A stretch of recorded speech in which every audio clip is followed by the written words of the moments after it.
Hello student, something lockdown के 6 month बाद जो एक क्लास 12th का टॉपिक डिफरेंशियल इक्वेशन नामक जो यूनिट है आपकी, उससे रिलेटेड ही टॉपिक है।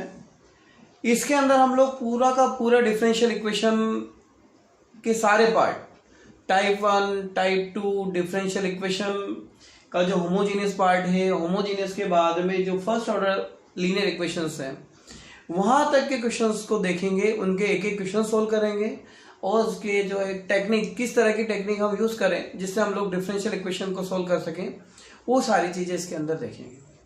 तो हम स्टार्ट करते हैं। सबसे पहले तो हम बात करते हैं डिफरेंशियल इक्वेशन के अंदर टेक्निक फर्स्ट या टाइप फर्स्ट। टाइप फर्स्ट के अंदर क्या दे रखा है, dy/dx is equal to f of x होगा। उस कंडीशन में उस चीज को किस तरह से निकाला जा सकता है। तो देखिए, यदि हमारे पास कोई डिफरेंशियल इक्वेशन के अंदर dy/dx is equal to f of x है, मतलब यहां दिया गया फंक्शन का है f ऑफ x का है, तो हम क्या करेंगे, सबसे पहले फर्स्ट ये dy को यहीं रखेंगे और f ऑफ x के साथ dx को रखेंगे। और हम जानते हैं जब इसको हम सेपरेट कर लेते हैं तो हमारे पास क्या चीज आ जाती है, हमारे पास एक ही ऑप्शन बचता है कि उसे इसका इंटीग्रेशन कर दिया जाए। तो जब हम इसका इंटीग्रेशन करेंगे, integration of this and this, तो हमारे पास जो मिलने वाला फंक्शन होगा, हम जानते हैं इंटीग्रेशन से डिफरेंशिएशन कैंसिल हो जाता है, तो यहाँ पर आपके पास y बचता है। और हमने माना कि dy f ऑफ x का हमने इंटीग्रेशन किया और वो इंटीग्रेशन आपका हो गया कैपिटल f ऑफ x हो गया, साथ में हमारे पास एक integration constant, integrating constant c बच जाता है। तो इस तरह का टाइप 1 को सॉल्व करने का तरीका होता है, हम लोग क्या करें, उसमें सेपरेबल फॉर्म कर सकते हैं, या हम ये कर सकते हैं x वाली चीज को बाहर ले जाकर उस दोनों साइड का अपन इंटीग्रेशन कर सकते हैं। अब हम चाहें तो इससे रिलेटेड यदि क्वेश्चन देखें कि इस तरह के क्वेश्चनों को किस तरह से किया जा सकता है, तो हम इस टाइप से रिलेटेड एक क्वेश्चन भी ले सकते हैं और उस क्वेश्चन से इस क्वेश्चन को सॉल्व करेंगे, इस टाइप को सॉल्व करेंगे। तो देखिए, यदि हमारे पास कोई क्वेश्चन दिया, suppose dy/dx is equal to log x दे रखा है और आपसे बोला कि इसका क्या करिए, आप डिफरेंशियल इक्वेशन बनाइए, ये डिफरेंशियल इक्वेशन को सोल्व करिए।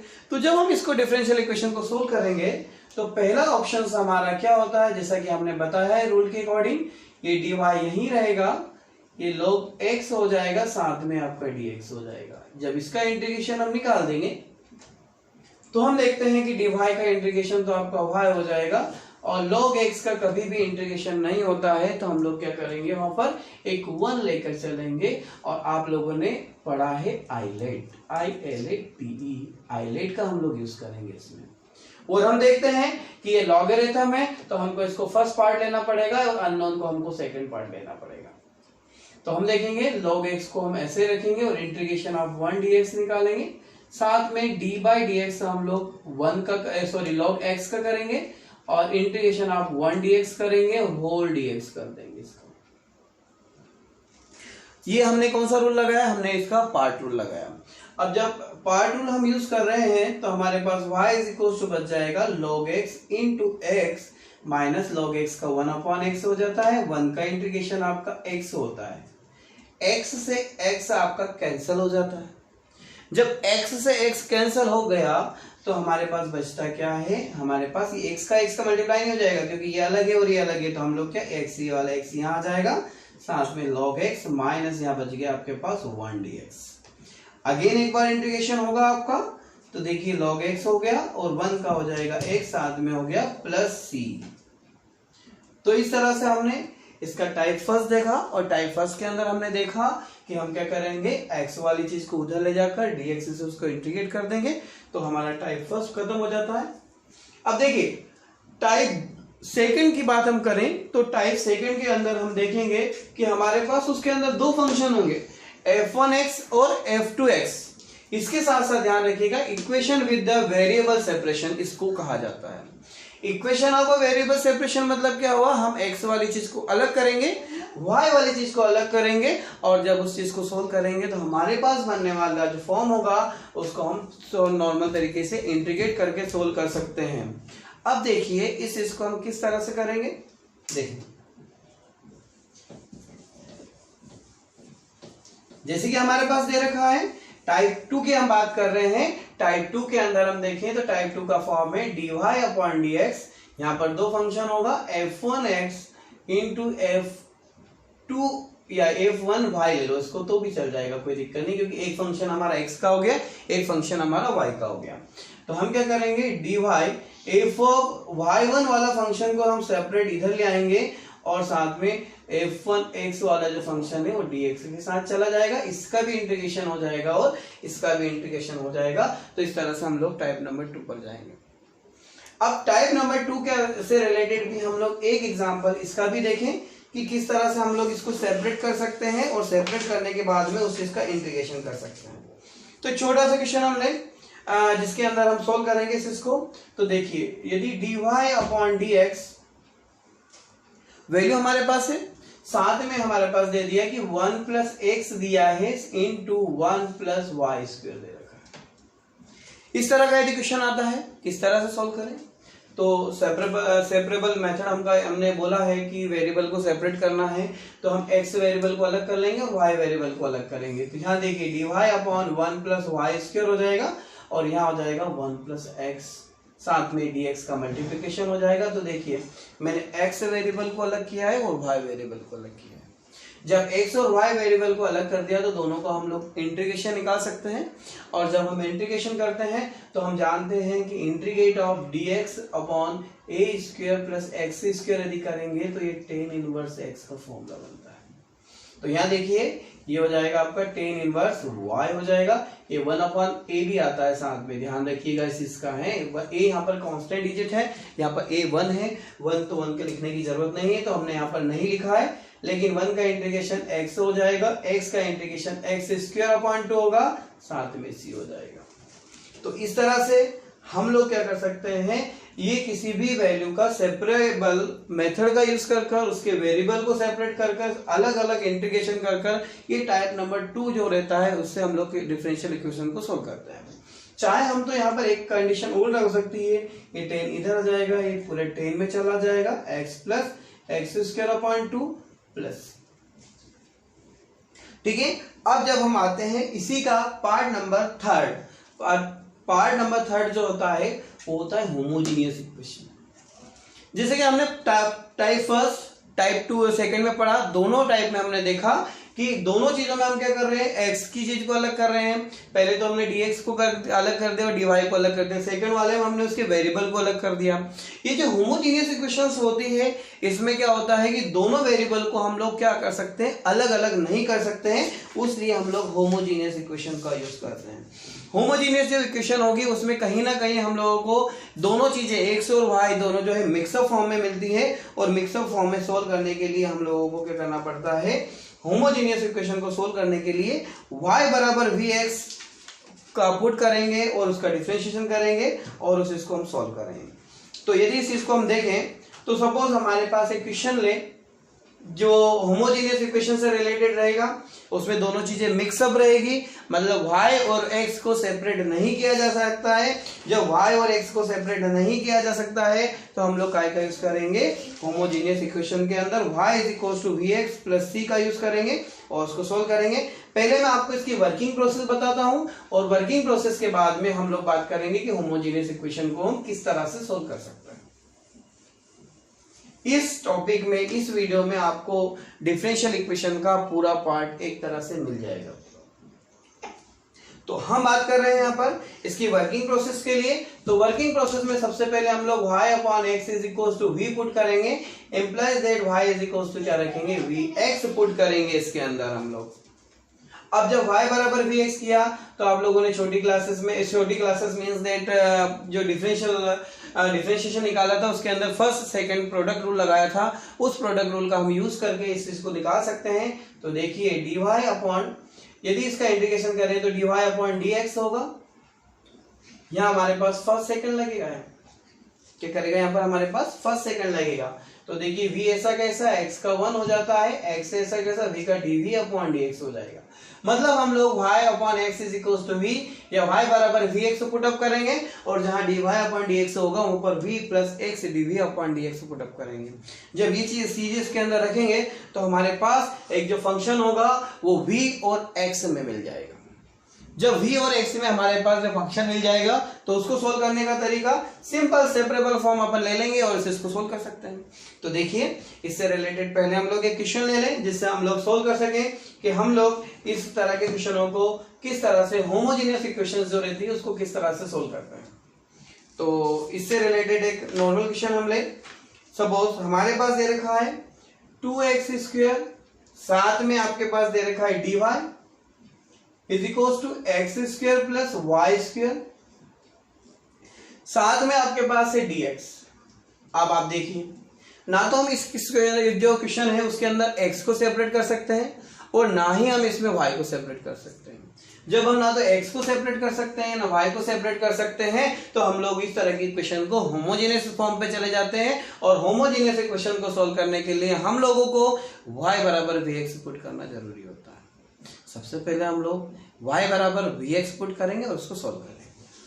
तो इस तरह के क्वेश्चनों में सबसे पहले देखिए यहाँ पर dy अपॉन dx यदि ले ले, इसको उठा के इसके नीचे ले आए हम तो यहाँ बचा आपके पास x² y² और ये जो चीज है आ जाएगी कहाँ, इसके नीचे आ जाएगी। देखिए dy के नीचे x लिया मैंने, 2x इसके अपॉन में चला गया तो हमारे पास हमने dy अपॉन dx को अलग ले लिया।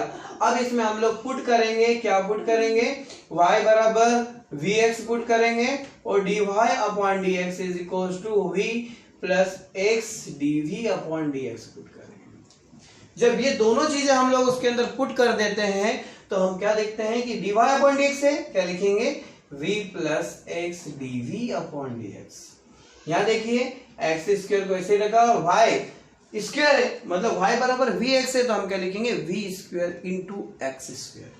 तो इसकी जगह लिख दिया हमने v² x² अपॉन में हो गया आपके पास 2x²। ये देखिए v x dv upon dx हो गया। ऊपर देखो x² को यदि हम कॉमन ले लेते हैं तो हमारे पास बचेगा 1 प्लस v² अपॉन 2x²। अब देखिए ये दोनों कैंसिल हो जाते हैं आपके। जब ये दोनों कैंसिल हो जाते हैं और हमारे पास बचेगा v plus x dv upon dx is equal to 1 plus v² upon में 2। ये जो v है ये भी आपका बैक साइड चला जाएगा। जब इस चीज को हम लोग बैक साइड लेके जाते हैं तो हमारे पास बचेगा x dv upon dx is equal to 1 plus v² upon 2 minus v। इसका एलसीएम निकालना आप लोगों को आता है 1 plus v² minus 2v upon 2। Okay, जब इतना आ गया तो हम लोगों को एक फॉर्मूला आता है। कौन सा फॉर्मूला होता है, याद है आपको, a² plus b² minus 2ab, मतलब ये a माइनस b का स्क्वायर का फॉर्मूला बन जाता है। अब देखिए ये हो गया x dv अपॉन dx, ये हो गया आपका v माइनस 1 का होल स्क्वायर अपॉन 2 हो गया। अब क्या करें, अब हमारे पास जैसा हमने पहले देखा है इन दोनों चीजों को सेपरेट फॉर्म में हम आ गए। सेपरेट फॉर्म में आ गए मतलब यहाँ देखिए ये दोनों चीजें उधर चली जाएगी। अब देखिए dv अपन यहाँ कौन आ गया, v माइनस 1 का होल स्क्वायर हो गया। ये दोनों यहाँ आ जाएगा तो देखो 1/2x साथ में हो गया dx। क्या करा हमने, इसको उठा के यहाँ ले गए और इन दोनों को उठा के उस साइड ले गए हम। जब इतना हो जाता है तो हम लोग इसको इंटीग्रेट करेंगे, यहाँ भी इंटीग्रेट करेंगे और यहाँ भी इंटीग्रेट करेंगे, जैसा हमने होमोजेनियस के टाइप 1 और टाइप 2 में देखा है। जिस तरह से टाइप 1 टाइप 2 में हम लोग देख सकते हैं कि उसको अलग अलग किया जा सकता है, उसी तरह से यहाँ भी हम लोग क्या कर सकते हैं, टाइप 1 और टाइप 2 का यूज। अब यहाँ से हमारा जो क्वेश्चन है वो टाइप 1 टाइप 2 जैसा बन जाता है। अब टाइप 1 टाइप 2 जैसा बन जाता है तो इसको किस तरह से सोल्व करेंगे, देखिए यहाँ पर इसको हम लिख सकते हैं v माइनस 1 की पावर माइनस 2 dv हो जाएगा और साथ में यहाँ पर देखिए 1/2 को यदि बाहर निकाल दे तो 1/x dx हो जाता है। जब हमारे पास चीजें बनती है तो हम जानते हैं कि x की पावर n का इंटीग्रेशन करते हैं हम लोग तो क्या होता है x की पावर n+1/n n+1 + c हो जाता है। तो उसी तरह से यहाँ पर इस फॉर्मेट के अकॉर्डिंग हम देखें तो हमारे पास बनने वाली चीज जो होगी वो हो जाएगी v-1 की पावर -2 + 1 अपॉन -2 + 1, साथ में देखिए 1/x का log x हो जाता है, साथ में प्लस c आपके पास बन जाता है।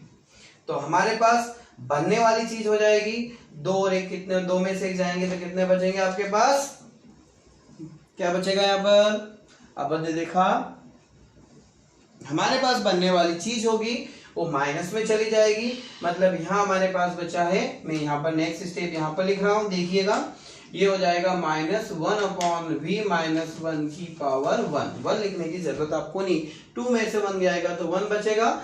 यहाँ पर देखिए ये जो वाला 2 हम उठा के यदि इसको यहाँ ले आएंगे, चलो नेक्स्ट स्टेप में हम ला सकते हैं, ये हो गया आपके पास log x + c, ये 2 यहाँ आ जाएगा तो देखिए 2v-1 = log x + c।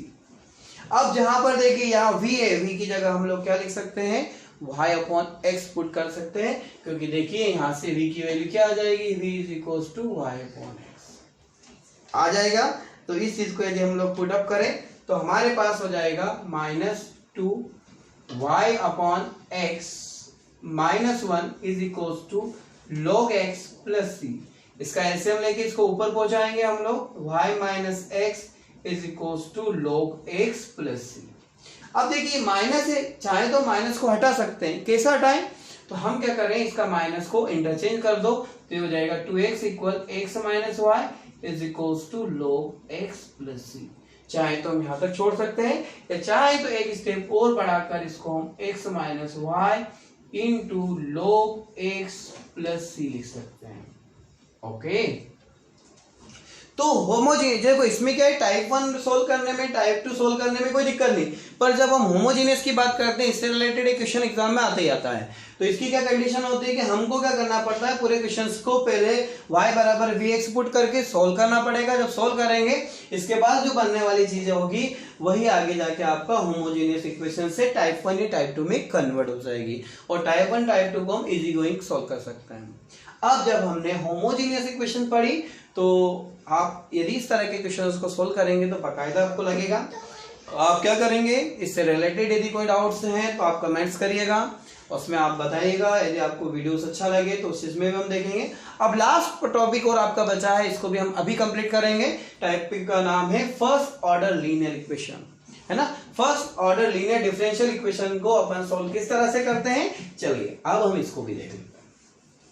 Last topic है, इन सारे टॉपिक से आपका डिफरेंशियल इक्वेशन वाला टॉपिक पूरी तरह से कवर अप होता है। फिर भी आपको लगता है कि कोई क्वेश्चन ऐसा है कि जो नहीं आ रहे हैं, आप बिल्कुल कमेंट्स करिएगा, बताइएगा, तो हम लोग उन क्वेश्चनों के भी सॉल्यूशन आपको जरूर देंगे। तो देखिए अब हमारे पास आता है लास्ट टॉपिक जिसका नाम है होमोजेनियस इक्वेशंस के बाद first order linear differential equation. इसके अंदर क्या होता है, जैसे कि हमारे पास एक डिफरेंशियल इक्वेशन है dy/dx + py = q। जब इस तरह से हमारे पास इक्वेशन है और नहीं भी है तो आपको क्या करना पड़ेगा, उस डिफरेंशियल इक्वेशन को इस तरह से बनाना पड़ेगा। जब इस तरह से बन जाती है तो हम क्या करेंगे, इस तरह से निकालने के बाद सबसे पहला फॉर्म होता है इसमें IF फाइंड आउट करना। IF का फुल फॉर्म होता है इंटीग्रेटिंग फैक्टर। इंटीग्रेटिंग फैक्टर का फॉर्मूला होता है e⁻p⁵dx। सबसे पहले हम लोग e⁻p⁵dx निकालेंगे। जब हमारे पास e⁻p⁵dx आ जाता है तो हम लोग आ जाते हैं किसके ऊपर, सॉल्यूशन ऑफ इक्वेशन। किसके ऊपर आ जाएंगे हम लोग, सॉल्यूशन ऑफ इक्वेशन के अंदर आ जाएंगे। तो देखिए सॉल्यूशन ऑफ इक्वेशन का फॉर्मूला बनेगा आपका solution of equation. Solution of equation होता है y * if = q * if * dx + c। ये आपका होमोजेनियस इक्वेशन के बाद first order linear differential equation को सोल्व करने का एक टेक्निक है। हम पढ़ रहे हैं technique of solution of differential equations. तो इस फॉर्म से निकाल सकते हैं। इन केसेस आपके पास दी गई इक्वेशन यदि ये पूरी x में ना होते हुए क्या दी जाए, dx/dy फॉर्म में हो प्लस px लिखा हो, यहाँ पर q लिखा हो, तो इसका if जो निकलता है वो होता है आपका e⁻p⁵dy होता है। और सॉल्यूशन ऑफ इक्वेशन में यहाँ पर चेंज हो जाएगा, यहाँ हो जाएगा y की जगह पर आपका आ जाएगा x * if is equal to Q into I F, साथ में डी वाई प्लस सी हो जाता है। इसके अंदर दो वेरिएबल फॉर्म होता है, या तो एक्स फॉर्म में चला जाए या वो चीज वाई एक्स फॉर्म में चला जाए। तो हम हमारे पास क्वेश्चन एक्स में भी होगा और वाई में भी होगा। हमको देखना है कि उससे ये फॉर्मेट बनता है या हमसे उससे ये फॉर्मेट बनता है। तो हम इससे रिलेटेड एक क्वेश्चन करके जरूर देखेंगे, फिर हम चलेंगे कि आप इससे रिलेटेड कोई प्रॉब्लम्स निकलती हैं तो आप बताएं, तो हम उसका भी सॉल्यूशन पे जाएंगे। सबसे पहले हम देखते हैं कि ये जो टाइप 1 का है क्वेश्चन टाइप 2 का है, या वो होमोजीनियस इक्वेशन से रिलेटेड है या फर्स्ट ऑर्डर से रिलेटेड है। ये सारों टॉपिक आपको मैंने बताया। तो हम देखते हैं, सबसे पहले सेपरेट करके देखते हैं सेपरेबल मेथड लगती है क्या। यदि क्वेश्चन में सेपरेट होता है तो ठीक है, अदरवाइज हम देखते हैं कि होमोजीनियस पे चले जाते हैं। जब क्वेश्चन होमोजीनियस से भी सॉल्व नहीं हो पा रहा है तो हमारे पास आते हैं हम लोग first order linear differential equation के ऊपर। तो हम देखते हैं हम इक्वेशन इससे रिलेटेड, जैसे मैंने लिखा dy upon dx plus y is equal to e की पावर x। तो देखिए जब इसकी मैं कंपेयर करूं, किससे करें कंपेयर, इससे हम लोग dy upon dx plus P Y is equal to Q से, तो आप देखते हैं कोफिशिएंट ऑफ y कौन है यहाँ पर। कोफिशिएंट ऑफ y यहाँ पर मुझे तो कुछ दिख नहीं रहा है, तो आपको भी नहीं दिखेगा, तो 1 ही होगा। तो हम देखेंगे p equal 1, q equal e की पावर x। हमारे पास पहला चीज है, हमको IF निकालना है। सबसे पहले हम लोग IF निकालेंगे। IF का फुल फॉर्म में बता चुका हूं, इंटीग्रेटिंग फैक्टर। ये हो जाएगा आप e की पावर 1 dx, 1 का इंटीग्रेशन x से होता है। ओके, अब हम आ जाते हैं किसके ऊपर, solution of equation. Solution of equation में क्या करते हैं, y into I F is equal to Q into I F, साथ में dx प्लस सी। तो देखिए y आई एफ की जगह हमारे पास ex है, q की जगह पर कौन है, q की जगह पर फिर हमारे पास ex है, तो यहाँ ex लिखेंगे, if की जगह पर अगेन ex लिखेंगे, साथ में dx प्लस सी लिखेंगे। yx e की पावर बेस सेम होता है तो पावर 8 हो जाती है, e की पावर 2x dx हो जाएगा, साथ में इंटीग्रेट कर देंगे इसका हम लोग। तो देखिए जब इंटीग्रेशन करेंगे तो e की पावर 2x का e की पावर 2x होता है, लेकिन आपका 2 कहां जाता है, नीचे आ जाता है। ओके, साथ में हमारे पास कौन लग गया, प्लस सी लग जाएगा। चाहे तो हम लोग यहीं तक इसको सॉल्व छोड़ सकते हैं, अदरवाइज हम इसको y फॉर्म में सेपरेट करना चाहें तो हम क्या कर सकते हैं, इसको डिवाइड कर सकते हैं। तो देखिए e की पावर 2x अपॉन e की पावर x इंटू 2 और c अपॉन e की पावर x हम लिखेंगे। जब ऐसा हमने लिखा तो हम देखते हैं कि एक तो इससे कैंसिल हो जाएगा, तो 1 अपॉन 2 e की पावर x बचेगा, और ये वाला e ऊपर जाएगा तो c की पावर e की पावर माइनस x आपके पास बन जाएगा। तो इस तरह से हम लोगों ने ये first order linear differential equation से रिलेटेड क्वेश्चन भी देखा। आपसे मैं पहले बोल रहा हूं कि डिफरेंशियल इक्वेशन के अंदर हम टाइप 1 पढ़ा, टाइप 2 पढ़ा, सेपरेबल मेथड भी बोल सकते हैं उसको, वेरिएबल को सेपरेट करके देखते हैं। इसके बाद हमने होमोजेनियस इक्वेशन देखा, तो लास्ट हमने first order differential equation with constant देखा। तो यदि आपको वीडियोस अच्छा लगे तो लाइक करिएगा, सब्सक्राइब करिएगा और शेयर करिएगा। साथ में यदि आप चाहते हैं कि नेक्स्ट वीडियो आप कोई अपने हिसाब से कोई टॉपिक चाहते हैं कि इस टॉपिक से रिलेटेड आप बने, तो भी आप हमें बताइएगा। Thank you very much.